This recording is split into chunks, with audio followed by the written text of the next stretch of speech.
Hi everyone, this is NUSensei. Today I have a rather long overdue review video. This is the Istvan Toth Mongolian horsebow. I got this years ago as one of my first Asiatic or horsebows, and people who have seen my channel for quite a while may recognize this as one of the more visually distinct bows in my collection. So let's go through what this bow is and how it feels like. The first thing you will notice about the Istvan Toth Mongolian bow is that it looks amazing. The visual aesthetics are very distinct. It looks like what you might imagine a traditional or historical bow to look like.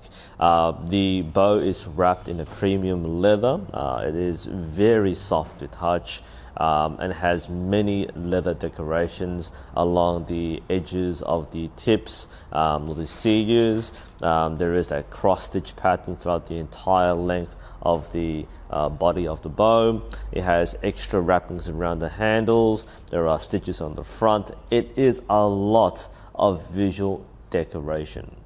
Now, what this actually hides is that this is not a wooden bow, and this is one of the misconceptions people have when seeing modern recreated bows like this one. This is a fiberglass bow, and this in itself isn't a bad thing, of course. It does make it very accessible and affordable, but it does mean that the bow will feel different to a wooden bow, which we'll see later on. What you do see are the wooden sieges. Now, these limbed tips are designed as part of the Asiatic recurve bows, and these are quite long. They do add a bit of acceleration to the shot, and that's typical of what you might see in these horse bows.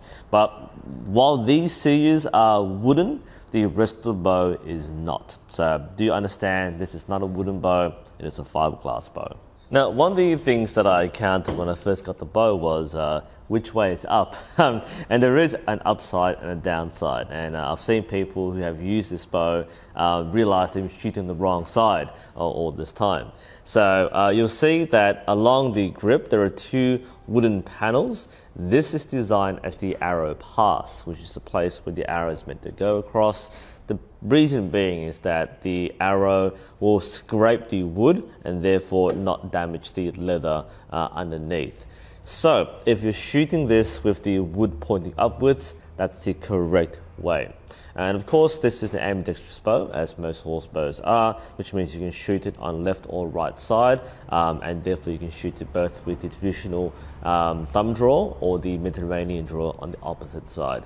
One thing I immediately liked about the Mongolian bow is that it is so well balanced. When you hold it, the weight doesn't feel too light, it doesn't feel too heavy. So when you hold it in the hand, it feels very comfortable. Your hand sits naturally in the middle of the grip. It feels quite ergonomic and very comfortable. We mentioned before that the bow has the soft leather wrapping, and that makes it again extra comfortable to hold because it feels warm to the touch. It's not abrasive or glossy or too smooth. It feels warm, comfortable and welcoming, like you want to hold it here and shoot. Again, the balance is very nice. It doesn't feel like you want to tip over. It feels like it wants to be held in place, and as I said before, the weight is about right. So again, it's not light, not heavy. It feels like in that just right sweet spot, which we enjoy. So the look and feel are already very good. Now, as I'm shooting this, do forgive my lack of enthusiasm. It's not because the bow is boring, but it's because I've had this for so long, I've used it so much. It's my own bow, so it doesn't impress me as much as if I was trying a bow for the first time. Nonetheless, do bear witness to how it feels, because it is a fairly pleasurable bow to shoot. So let's send some shots downrange. Oh, it feels beautiful. It feels beautiful. It is a nice balanced bow. That's my first impression when I first got it, and now that I've gotten used to it, I've learned the style a bit more. It feels very natural for me. Absolutely beautiful. And that extra length, I mean, some horse bows are quite short. This one is a fairly medium length. It feels balanced, and the arrows come out quite quickly. This is a 41-pound bow at 28 inches. Feels nice. That is satisfying. There's good speed to it. And given that I learnt the initial stages of Asiatic archery on this bow, it does feel like a bit of a homecoming, I guess. Beautiful, very nice. Now I have heard people mention that they don't compare this as favourably with other bows like the Groza bows, which I don't have at the moment. And that's fine. There's a big difference between the fiberglass bows and the wood laminate bows. No doubt that wood feels different to fiberglass. And what I mean by that is fiberglass feels a little less lively or less reactive. It's like when you use those youth fiberglass bows that feels very plasticky. That's what it can feel like. So it doesn't have the same springiness, I guess. So when you shoot with wood, you can feel the wood kind of live and breathe. So when you pull it back, it feels like it's responding to what you were doing. This does feel a little static. It feels amazing, but it doesn't feel the same as wood. Now, given this was my first bow, my first Asiatic bows were all fiberglass, I didn't know any different. So it didn't affect the way I enjoyed it or the way I shot it. But having shot wooden bows now, it is a much different feeling. But it still means you can enjoy shooting it and enjoy the experience of shooting Asiatic with a very nice looking bow.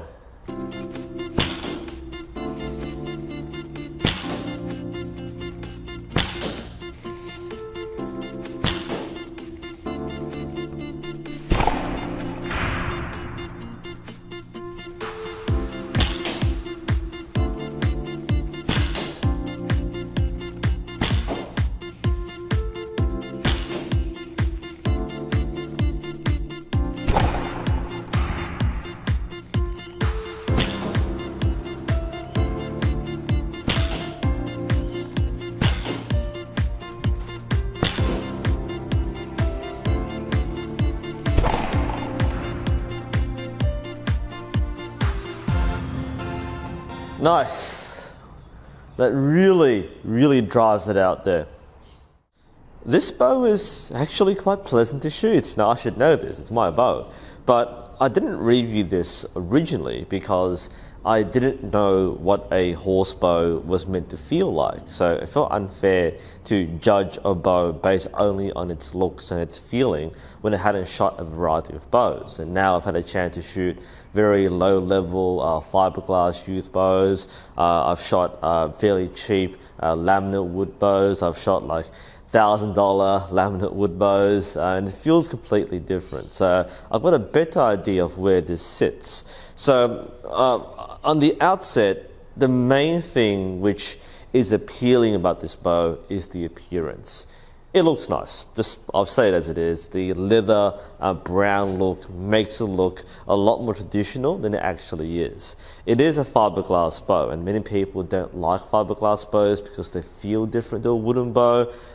If you don't mind that feeling, this shoots really well. It's nice, it has a nice kick to it, a bit of shock, that's okay, that's to be expected. You get a bit of speed from it, but it is a nice bow to hold in the hand, comfortable. Again, the size, weight and balance feel right. Now, where would I place this on the spectrum of, say, cheap fiberglass bows versus expensive luxury bows? I would call this a premium fiberglass bow. That sounds a little weird, I know, but it is a fiberglass bow. It looks like a much better bow. The balance feels like a much better bow. So while you can get very affordable fiberglass Asiatic bows for about a third of the price, this one does look and feel nicer. Now, how much value that might have to you is up to you. If you are looking for an Asiatic bow to start doing Asiatic archery for the lowest possible price, you may find much more affordable options which perform just as well. If you have a bit more money in your budget and you want to flex to your friends or other people that you have this really cool looking bow, and I admit I do a lot at my club, I actually bring it out and just carry it around like on my shoulder and say, hey guys, I'm the archery coach here. It does have a nice look to it. So I guess people recognize that traditional look. If you have that extra money in your budget, then this is worth getting. Like I said, the performance won't necessarily be better, but it does look and feel nicer. So yeah, I think premium fiberglass bow is about right. It's about a mid-range bow. It's probably as good as a fiberglass bow can be, and that's a good thing actually. Anyway, I hope you found this review interesting and helpful. This is NUSensei. Thank you for watching, and I'll see you next time.